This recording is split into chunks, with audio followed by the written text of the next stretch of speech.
and Mr CEO and all of the council staff and members of the gallery. This afternoon we're dealing with a special agenda. It's been called, I believe there's 2 items in our open session and 1 item in our closed session. We've got at this point, haven't got any apologies, and it looks like it's not Councillor Mather, but we're expecting Councillor Mather shortly. But if we note her absence at this stage, and we can correct that later on, otherwise you've got the balance of our councillors in attendance. I do want to acknowledge the land which we have this meeting today, the Durrumbul people, and certainly pay our respects to those elders past, present and emerging. Just I to ask if there's any declarations of interest in matters on the agenda today. No? Yeah. As is the case, if something comes up during the debate, please just notify the chair and myself. We have no deputations, so we might move to the first item of business, which is 6.1, lifting matters laying on the table. We've got a recommendation there that Council resolves that the following report, which is currently laying on the table within the business outstanding awaiting return to a council meeting, be lifted from the table to be dealt with later in this meeting. We've got a mover there, Councillor Friend, a seconder, and Councillor Watson. Thank you. Any need for debate? No. No. We'll put that to the vote. Those in favour? Thank you. In favour. Thank you, Wade. That's unanimous. We'll then, I'm sorry. that was unanimous there. Thank you. Lift that item. Reconfiguring a lot, 1 lot into 3 lots, and access easement. Could I have a mover and seconder? Sorry about that. Yeah, we had a mover in Councillor Friend and a seconder in Councillor Watson. Okay, we'll move on then to item 12.1, development application 336/2024, reconfiguring a lot, 1 lot into 3 lots, and access easement. We'll ask Greg Adams to give us a rundown. Thank you, Greg. Thank you. Through the chair, I've just got some PowerPoint slides to bring up.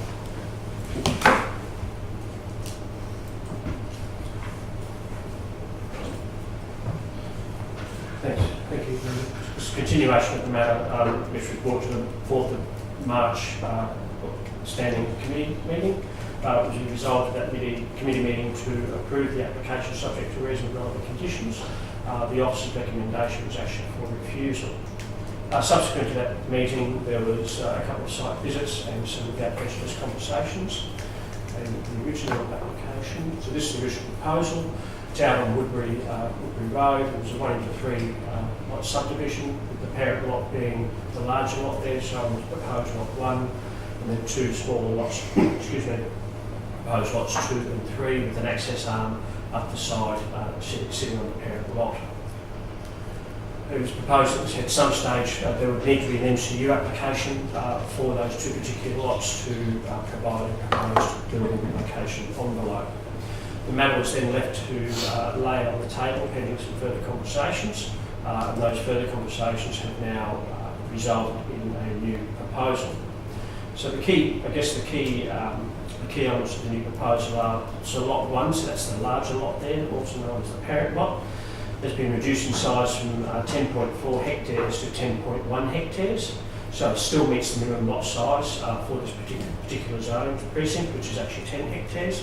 Proposed lot 2, so that's the purple lot there, has increased from 8,100 square metres to 9,100 square metres. And proposed lot 3, which adjoins lot 7, that's the lot to the south, has been increased from 8,100 square metres to 10,000 square metres, which is 1 hectare. That's more of a close-up view of the new proposal. So the shaded area in green is the access arm, which sits on the parent lot and serves both lots 2 and 3. And this is a summary of the key changes.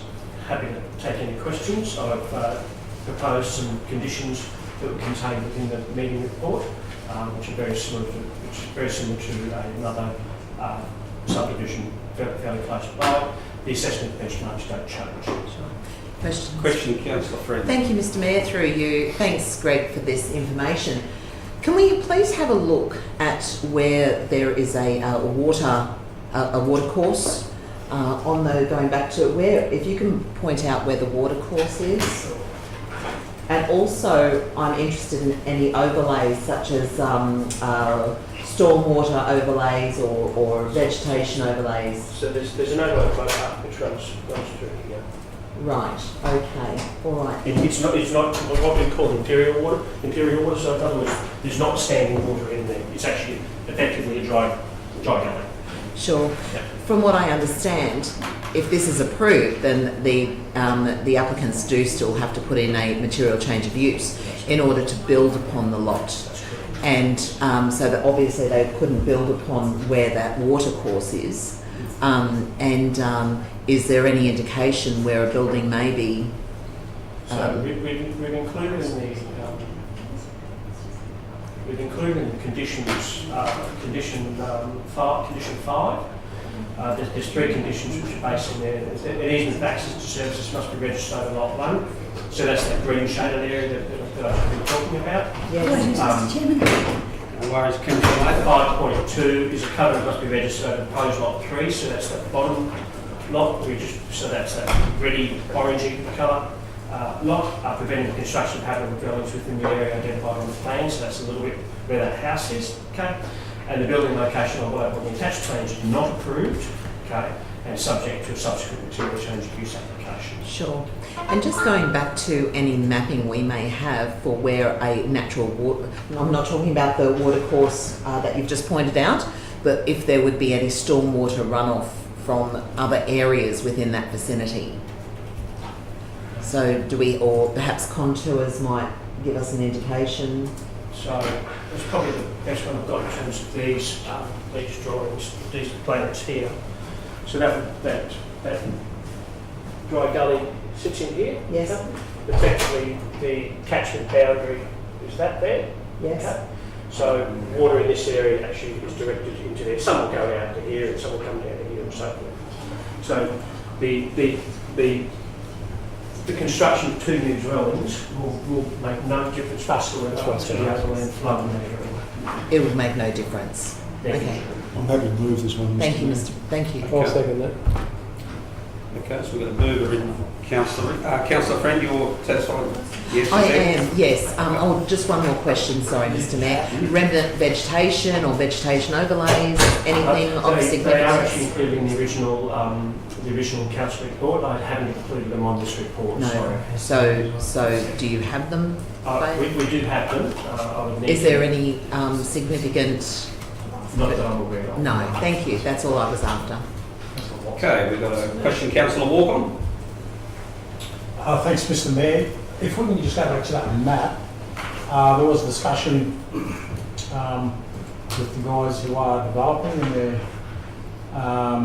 just in relation to the proximity of. You may have touched on it just then. I just wasn't too sure of language. With the proximity to that house next door, was discussion of Covenant? Yes. So covenant. So what could you? So we Was that condition 5 or something? Yeah, condition 3, 5.2 or so rather. Yeah. The covenant must be registered as proposed lot 3 to prevent the construction of habitable dwellings within the area identified on the plan. So what does all that mean? Sorry. What does that mean? So it basically means you can't build a house within that covenant area. Right, okay. And so just the what Councillor Friend had just talked about with the mapping, is that what was being referred to in that? Or is that something different? was talking more about the overlays. Okay, so do we have a map of that, what you were just talking about, the covenant. 5.2.1? It is included in the actual meeting report. Yep. We just go to the meeting report. If you go to page 18, it shows it. Perhaps if we could get it on the screen, that'd be beneficial, Yeah. or may well be beneficial for all. Can't remember the laptop. Bear with me a sec. So it's on page 18 of the council. Page 18 of the council. Yeah. I guess if I perhaps Councillor walk on what perhaps you're trying to capture is to ensure where that building covenant covers on that block exactly. That's right. Yep. So that's very clear Yep. prior to making a decision, that we can be reassured the extent of that covenant? That's correct, Mr Mayor. Okay. You can actually see the shaded area that you can't build on the map.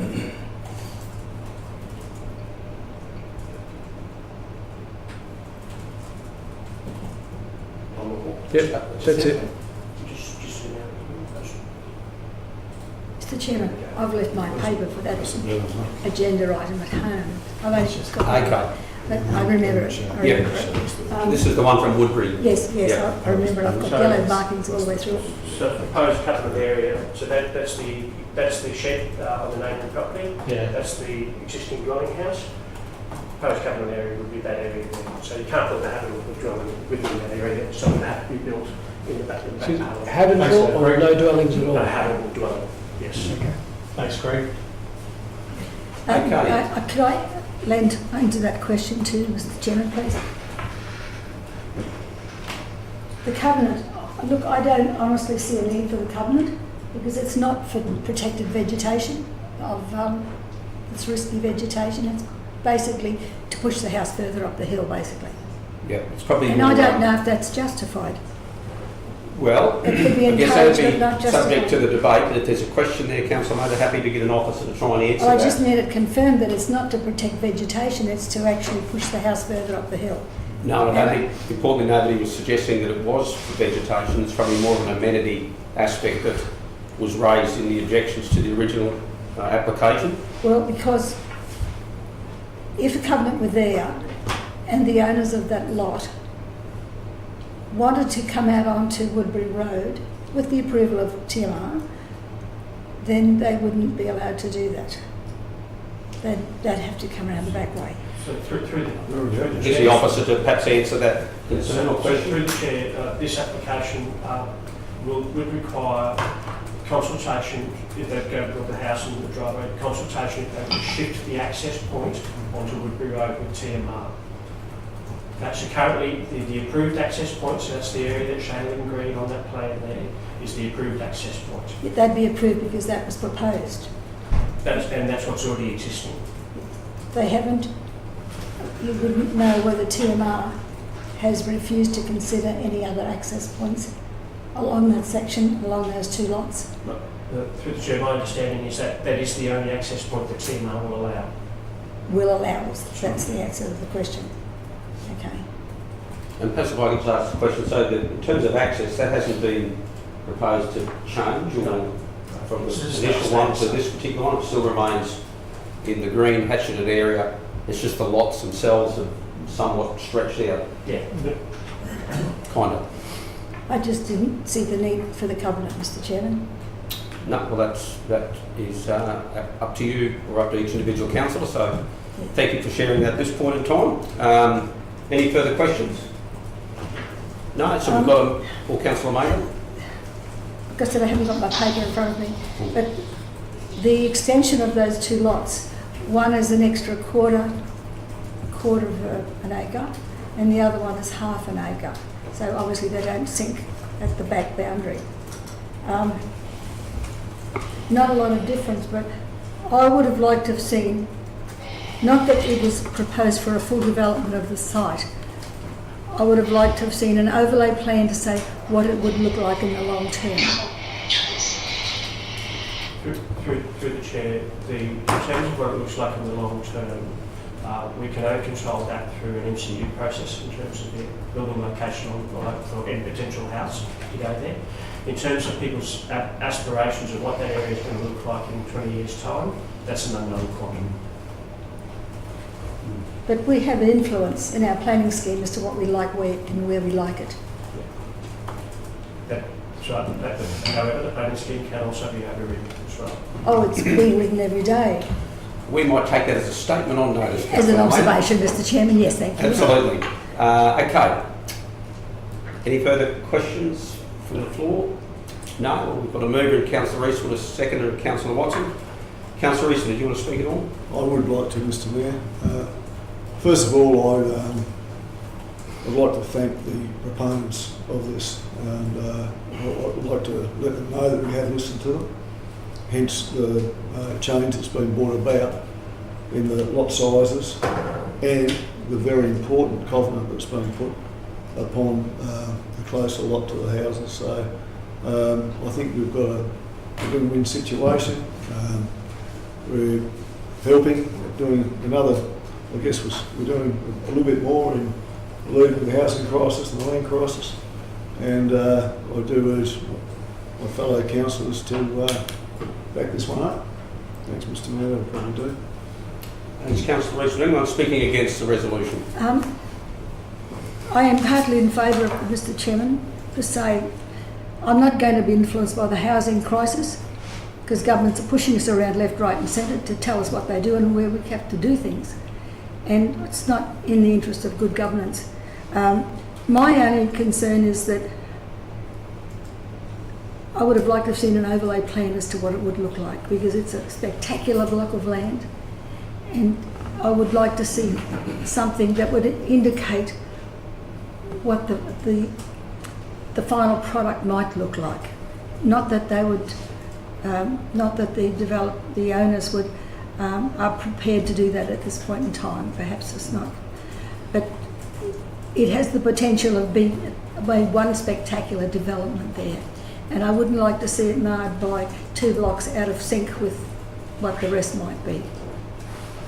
Can I just ask a question of clarification? So, Councillor Murray, you're talking about what it's going to look like if the 2 blocks were approved and residential construction went on it, or is it the balance of the land behind that may be at a later stage? Yes. The Which of the two is it? I'm trying to... The balance of the land, what it looks like, because these 2 blocks in the front, Yep.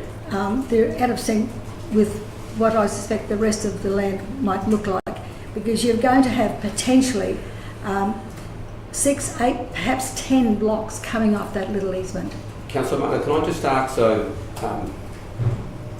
that statement itself is something you don't know what you don't know, and we can speculate what any landholder may do into the future under our planning laws. You can put a development application over virtually any block with any use, and then you try and justify whether it can be conditioned to reduce the impact or not. So I guess I'd temper those comments with speaking beyond what is really outside of our remit in relation to the balance of that block. I'd like to have some sort of vision as to what it could look like, what it maybe is intended by the owner. Councillor Mather, we've no idea what will happen in the future. No, we don't. We know that. I mean, it's like Star Trek. We don't know what's going to happen to us tomorrow. Well, and taking that into consideration, just to be mindful, I guess even to be flagging that what's going to happen there next is beyond our remit to really to try and quantify, because it's, as any property owner, we have no authority almost to speculate what. We can, Mr Chairman, because I did it once. I cut off a block of land and I had a balanced area, and I said this is what I'd like to see it, and it was approved. And Councillor Mather, my point is that's what was intended. My point is, Councillor Mather, you're exactly identifying what a landholder can do if they want to. If the landholder is not at that point, or may never be at that point. I'm not forcing them to do it, but I would have liked to have seen what their overall vision might have looked like. That's all. And it may be just as it is how it remains, but that's not for us to. I know someone in the gallery was probably eager to try and comment on that. And that's our home, so it's most likely just going to stay exactly as it is, because that's our home. So that's what we're. I have questions. Yeah. Okay. Thanks. That was the right I have questions, Mr. Mayor. Okay, yeah. So Councillor Easton, you've spoken to it. Councillor Mather, have you concluded? Yes, please. Okay, you've concluded. Any further speakers? Yeah, I've got some questions. I'm not speaking for or against at this time, but so Greg, what I understand, or what, in your opinion, by liaising with Gideon Town Planning and the owners of the property, have they indicated any further development for the future to split the rest of Lot 1? Through the chair, no, they haven't. No. And every application needs to be assessed on its own merits at that time of the application. Yeah. And just to clarify, if this is approved today, they've got to then undertake an MCU, and that will be impact again, won't it? Or will it be code? No, it'll be code. It'd be code accessible. Okay, all right then. So, so that won't come to the table, the MCU, but the development will then go ahead. And looking at that particular map in relation to the covenant in that area on lot number, where am I? Lot number 3. They can't build within that, in that vicinity anyway. And just earlier you said, So through the chair, I want to clarify that. The condition talks specifically about a habitable dwelling. Habitable It's not to dwelling. say that there couldn't be a pump shed there or a horse stable or something like that. sure, okay, all right, thank you. Did you want to speak at all to the motion, Councillor Friend? Or? Look, I will, but very briefly, just following this whole process for a while now that we have been, I feel that it has met, with being conditioned, it certainly has met the criteria to be approved at this point in relation to storm runoff, because storm runoff will enter into that dry gully. And that has not proven to be huge issues up to this time. We've learnt along the way that storm runoff can also just run straight down the hill from any person's property. And I feel that the current surrounding smaller lots certainly are not going to be impacted by these lots that seem to be on our map a little bit larger than those ones surrounding it. So I will vote for this today. Thank you, Councillor Friend. Any further speakers against? Any further speakers for? I'll speak. Councillor Walker. Thanks, Mr. Mayor. I am speaking for this one, and I do think that we try our best as councillors to create a win-win situation. One of the questions I did ask the neighbour, which I was quite interested about, with that where the next dwelling in property number, I think maybe 2, would sit. I could be wrong with lot 1, lot 2, lot 3. There you go. So there's neither 1 or 2. So one of the questions I did ask the neighbour was if there's one thing that you would like to see happen with this development, in terms of a compromise, what would it be? And they did talk about the amenity of the next door neighbour, where that house could potentially go. And I just want to thank the applicants for coming to the party on this one, and I think it's a win-win. It's a win for the neighbourhood, and it's a win for those who are applying in this. So I just congratulate both parties, and hopefully, I know we can't sort of go all the way, in which I suppose the current owners are wanting, but there's a bit of a middle ground. We've tried our best as councillors and office staff and developers, etc., to come to a level of compromise, and I think it's the best compromise that we can take. So I encourage us all to vote for it, for the win-win. Thank you, Councillor Walker. Any further speakers? Just really Councillor quick. Watson. From the beginning, I've always liked the idea of one access onto the road. You won't see any houses from behind the trees, and I'm comfortable that the landholders have actually worked with their neighbours to be as harmonious as possible for the future by increasing land size. So I'm looking forward to approving this and moving on. Thank you. In speaking in support of this, often these really come down to the impact. What is the impact on those around? And it was clear that the impact that was identified really was about amenity. And we know that there's a sprinkling of 2.5 acre or thereabouts size blocks in around that Woodbury village, and it's a beautiful little area. And we will be mindful of the impact that we may be, I guess, introducing as a result of this decision. But by virtue of including the covenant, and that will require a property to be pushed to the back of the block, I think that goes a long way to addressing that impact. So for me, it's not about compromise, it's actually about a collaboration, and that's the way to move forward. So any councillor Easter, do you want to wrap up? Mr. Mayor, I think that the numbers are there. There's no need. Okay. Councillor Rothery, did you? Sorry, I was remiss of asking you. Did you? I'm good. I'm already for the vote. Okay.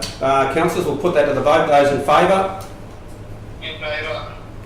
In favour. Councillor Rothery. Those against? Yes. The motion is carried. And the development is approved subject to those conditions. So thank you, officers involved. We shall move on now to the next item of business, which is 12.2, the Residential Activation Fund grant application. Thank you, Mr. Mayor. Rex going to lead this one. Yes, thank you, Mr. Mayor. I'll invite Joe Craigs up to the table as well. Joe's our community engagement consultant. I'll keep this fairly brief. Most of the details actually in the report. But in summary, the state government has released what's known as Residential Activation Fund, with the first round being 500 million. Councillors have obviously been involved in many workshops around this and some other subjects. So the resolution is primarily based around allowing officers to make the submission to the RAF fund, or the RAF funding, actually, RA funding. Happy to take any questions. However, I do just need to stress that if anything is of a commercial or sensitive nature, we will need to move into confidential session. Okay. We'll do our best to keep it in the open session. It's always better that way if we can, but if there's anything of a sensitive or confidential matter or nature that you feel that you need to in order to make a decision, by all means, provided we've got justification, we can move into confidential for that reason. Otherwise, any questions at all? My question, Mr. Mayor, is how are we to know what is a confidential? Is that in relation to a commercial nature, or if I was to bring up TLPI, is that confidential? No, not TLPI, that level. I'm happy to be guided by Greg or the CEO. So in terms of the council application for the temporary local planning instrument, that is still currently with the minister. We haven't heard back from the minister yet. Okay, so my question is in relation to that. So this particular grant application for funding was in conjunction with the TLPI, and by not having a result on the TLPI at this point, and is still sitting with the minister, how will that impact the grant funding application? So I can answer that. The application does refer to the TLPI, and the fact that the TLPI has been lodged with the state. So in effect, the ball is in their court. I'm expecting to hear back in relation to the TLPI. I was half expecting this afternoon, but I think it'll be in the next couple of days. Okay, so that won't impact the application. Thank you. We were advised to proceed with the application irrespective. Okay, thank you. Mr Mayor, I'm happy to move this on one portfolio unless somebody else wants to. I'm happy to second it. Yep. I guess we'll capture that. Just to extend on Councillor Friend's question. So there was nothing. Well, the question is, was there anything to restrict council from proceeding with this submission, despite the TLPI, which is a temporary local planning instrument that has been applied for other areas of land that are contained within this area? Was there anything that precluded an applicant or a council or whoever from making a submission, irrespective of whether the TLPI was approved or not? No. You could still make the application. Yeah. And there'd be a myriad of other applicants right across Queensland that would be making applications of all various shapes and sizes over all different zones of land. Could be freehold, could be residential, it could be rural, it could be. Can we just get some clarity from the officers in that space? So Stephanie has done some research just yesterday, I believe, Stephanie, of other councillors who have done some, who made applications, and there's quite a few of them. I will say that a number of those applications were actually unsure exactly what they applied for. We've been quite clear about what we're actually applying for. Okay, so importantly, a requirement of the application was not to be over solely residential, approved or zoned land. So it could be. So the intention of the Residential Activation Fund is to be able to provide infrastructure enabling projects to get to future house lots. Yep. That's the primary objective. Yep. To deliver housing. In terms of the zoning of the land, it's not a prerequisite that only residential land be applied, or what's the word, approved or zoned. Through the chair, I think if the zoning of the land is of an appropriate nature to facilitate easy construction of homes, those applications will probably be looked at more favourably than something where you need to go through a lengthy process. Yep. So we improve our chances by applying the TLPI over that land. If that successfully converts to residential land, which is obviously our ambition, we believe we've got good reason to prosecute that position. And so does that provide clarity? If there's anyone that... For clarification, can you just come to the table? Graham, would you mind? Just for the gallery's benefit to be able to hear. Just for clarification, it's not a gateway to making the application. There are some pre-qualifications that we are required to comply with, but the zoning is not a gateway. Yep. And our feedback is from the coordinator as well, as they're well aware that they have the TLPI in that state. It's the same state department that is managing the planning scheme, it's also managing this grant. So. Yep. Very good. It appears Any further questions? Just another observation, Mr. Chairman. Observation or question, Councillor Payne? Question. Tell me if I'm wrong. It would appear that our TLPI, if it included the proliferation of housing to alleviate the proliferation of housing, like the ability to create a lot of houses throughout that corridor, then it might get favourable treatment over other ones that don't have a promise of housing. Just an observation. If it has the potential to create homes in that corridor, we might be sitting in a better position for approval. Well, I think that's what the reason is. Someone like to... The TLPI, Councillor Noble, the TLPI has been developed for the specific purposes of opening up residential housing areas as a matter of need, and the residential application fund, coincidentally, is the state government looking for opportunities to support infrastructure that is going to lead to new housing. So the two work hand in hand. The fund actually came quite fortuitously after the TLPI had been conceived and started to be developed. But the two obviously will support each other. Yes. Yes, Mr. Chairman. And those who have the most houses wins the prize. Beg your pardon, mate? Those who have the most houses win the prize. The community who end up in the houses will No, certainly... those who benefit the most from the money, i.e. more houses. The most houses will win the prize. You just said I'm not right. Thank you for that observation, Councillor Mayer. Thank you. We've got a question. Yeah, thanks, Mr. Councillor Mayor. Walk-on. Yeah, well, we've obviously been through a lot of workshops going through this fine detail. Just from community's perspective, in terms of we know what the numbers are. How will the community see, costings costings of how much is going to be laid out throughout this development? So in our engagement strategy, which we've developed, so there's a complete engagement strategy as part of the project. So we've planned out the extensive engagement as we go forward with the project. So we're very hopeful, should we be successful, that we can implement that. I'm not sure. So the magnitude of the grant will be something that is, becoming public information in terms of what we've applied for and what we ultimately hope to achieve. And as part of our engagement strategy, that will be clearly shared as something which is covering the majority of the cost of this infrastructure and enabling the development to proceed. So it's very much in the state government's interests, as it is in our interests, to see those funds awarded to a good priority infrastructure project as this is, and that will become clear sort of public domain information as that evolves. So I would think and feel that, our work to date with the community and the landholders has been very much working towards this with their full understanding, and that will continue as part of our engagement strategy. Sure, yeah. I understand the grant, the RAF one.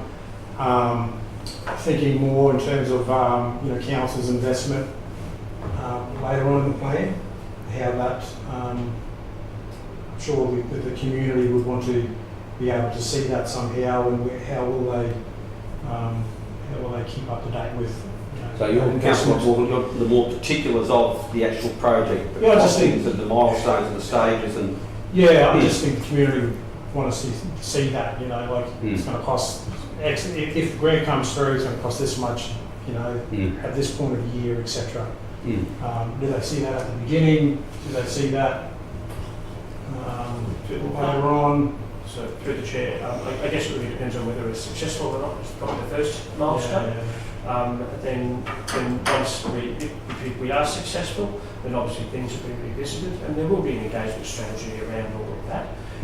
As you can see from the report, we've applied for $25 million for roughly a 2-kilometre section of road all up. So, and obviously as some further work progresses, that section of road might be a bit longer, or it might be a little bit shorter, or some of those sort of nuances. Okay.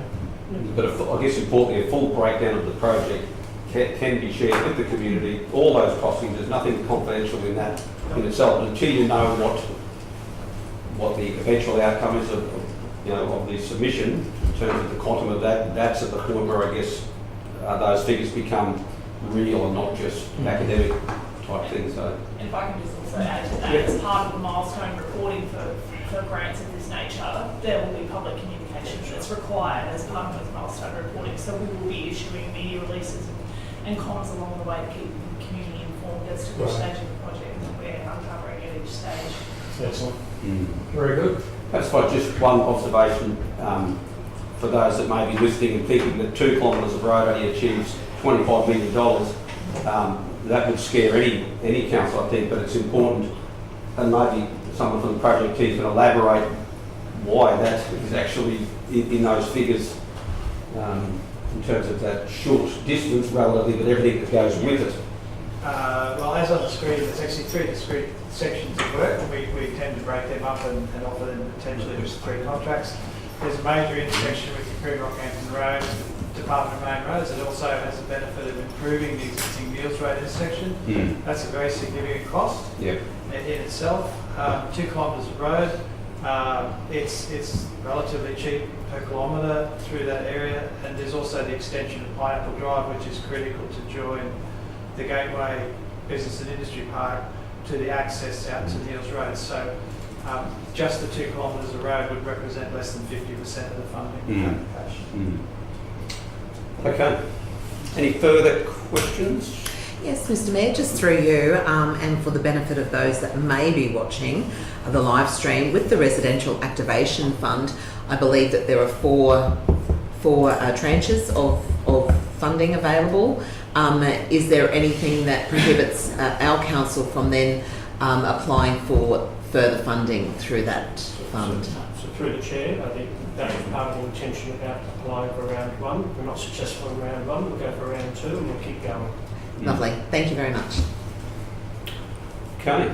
No further questions? And is it correct, Mr. Chairman, I asked the question yesterday, that if we make the application and it's not successful, we're not committed to anything? Well, ultimately, that'd be a decision for the council. Hopefully we'll to get make. up the first round. That's preferable. It's preferable we get up on the first round. It absolutely would be our. But we only get I one. believe if council supports this resolution here to apply for the first round, that it would be very preferable to be approved in the first round.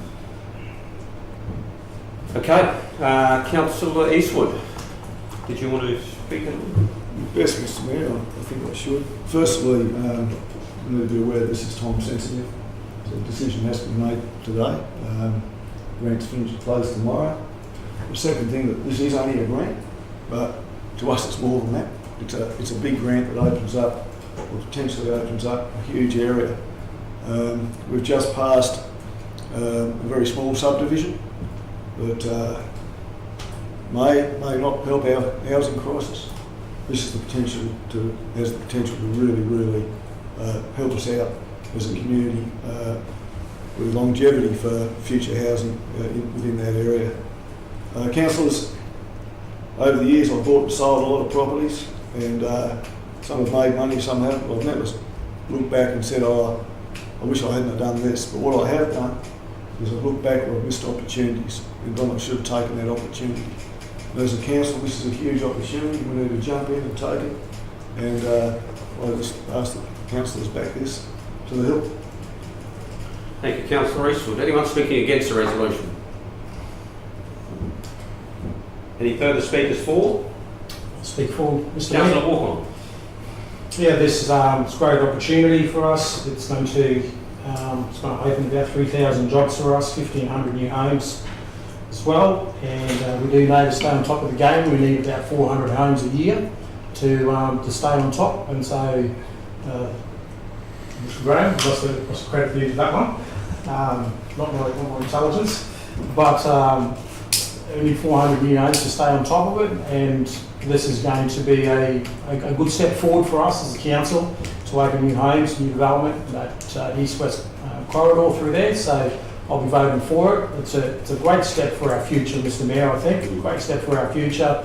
Looking back, we can go, hopefully, look back 30, 40 years from now, and to be part of a significant milestone decision that we've opened up part of our Shire, in this part of the world, this little small section of our Shire to new homes, and hopefully a few more in significant areas of our community as well. Also, thank you, Councillor Walcon. Any further speakers? No? Councillor Rothery? No, I'm good, mate. You're good? Thank you. Okay, just briefly, I guess very relieved in some ways to even be at this point to be able to make a decision on this one way or the other. It's probably 7 or 8 months ago, the concept or the thought of this has been something we could actually seriously put together a genuine submission was probably just really a thought and not much more than that. But with the support of this council, who has taken a real proactive attitude towards having an absolute red hot go, so each and every one of you have been part of that. Through the CEO, we've resourced a team to be able to put together a genuine application that I know that our state member Nigel Hutton, if he was here, he would like to speak strongly in support of it. But encouragingly, he has been speaking strongly in support of it in the corridors of Brisbane in the Federal State Parliament. Absolutely strongly advocating for this project. He sees the need for it, and it's pleasing to have his strong support. Ultimately, we can only give it our best shot, and that's exactly what we're going to do. So certainly that's what I'd be voting to do. So to some in the community who may be critical of it on the basis that there may be developers that are going to make money off it, I'd remind them that if developers don't make money, they go broke, and we don't end up with developments. So if you waited for the state or federal government to build all the houses, we are going to see people living in the backs of their cars, and that's not a criticism on the higher levels of government. What they've done is they've given councils the ability to collaborate with them through this funding to open up the residential land. That's our part to play. And today I hope that we take that step in submitting this application. So thank you to everyone involved, and I commend you for your efforts. Okay, Councillor Eason, did you want to wrap up at all? Or? Mr Mayor, just to say that you've got it all right there, that this is the future of Livingstone, and it's probably one of the biggest projects that this council has ever embarked upon. And so I urge you to give it full support. Okay, very good. On that note, we'll go to the vote. Those in favour? I'm in favour. Sorry there, Wade, what was that? Yeah, I'm in favour. Oh, good lad, thank you. Okay, those against, that was unanimous. Thank you very much. Thank you, councillors. That concludes our open session of our agenda for this afternoon. We've got one item, 15.1, the Pines Appeal Update, which will be in the confidential section. And Councillor Friend has moved that we go into confidential. Councillor Friend, have we got a second to look at that there? Councillor Walcon. Councillor Friend, would you mind just reading the reasons why? You can't see them. You can't see them. Well, the people online might be able to see it. And you've moved it. But you're the mayor. Well, yeah, but as the mayor, I thought you may have liked to. Let the meeting be It's closed very to the good public reading. to discuss the following items Sure. which are considered confidential in accordance with the Section 254J of the Local Government Regulation 2012 for the reasons indicated. Right. Whew. There we go. Very well, thank you. Are those in favour? Okay, that's unanimous.